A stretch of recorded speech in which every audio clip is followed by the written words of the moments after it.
In St. Paul's letter to the Ephesians, chapter 4, Paul talks about the gifts that God has given us. He writes the gifts he gave were that some would be apostles, some prophets, some evangelists, some pastors and teachers. Good morning and welcome to Word of the Day Thursday. Our word for today is teacher. Teachers were held in high esteem in biblical times. They were respected. Jesus himself was called teacher. So what happened? It seems like for quite a while now, teachers have been maligned, criticized, and disrespected. And that seems especially true during this pandemic. Just recently, a Georgia representative called teachers self-centered crybabies. I have to say that kind of statement breaks my heart and it makes me angry. I'm the daughter of a teacher and I'm a mother of a teacher, and Lauren and I both were substitute teachers in the Avery School District. We've had many teachers in our congregations. Teachers, for the most part, are dedicated professionals who care deeply for their students. Theirs is a very difficult job that can require them to take on many roles: educator, social worker, motivational speaker, caregiver, guidance counselor, and cheerleader, to name a few. When this pandemic hit, many of them were required to switch to online teaching with very little time to plan or prepare. Some of them, like some pastors I know, Lauren and me, had to learn more about the online space than we ever thought we would have to.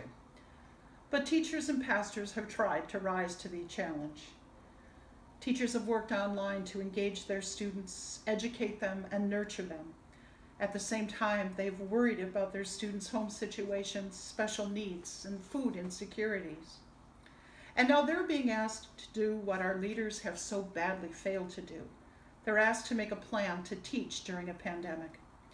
Our daughter, who is a college lecturer in Georgia, has been asked by her administration to prepare for 3 possible scenarios.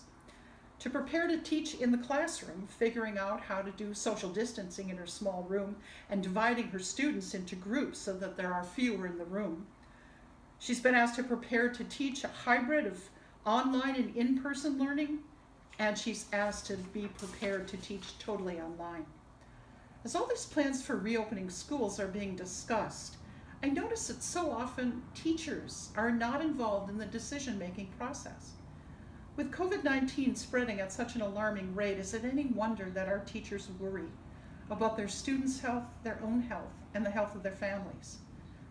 In a nation that cannot even come to grips with something as simple as wearing a face mask, we're asking our teachers, sometimes forcing our teachers into spaces that may indeed take their life. Think about the teachers in your life that have made a difference. Take a moment to thank God for their dedication and devotion. If you are a teacher, thank you for all you do for your students. And as for that Georgia legislator, I'd like to challenge him and all who so ignorantly criticize our teachers. Spend a few weeks with a teacher. Watch what our teachers do day in and day out. Notice the challenges they face. Perhaps those critics can be educated.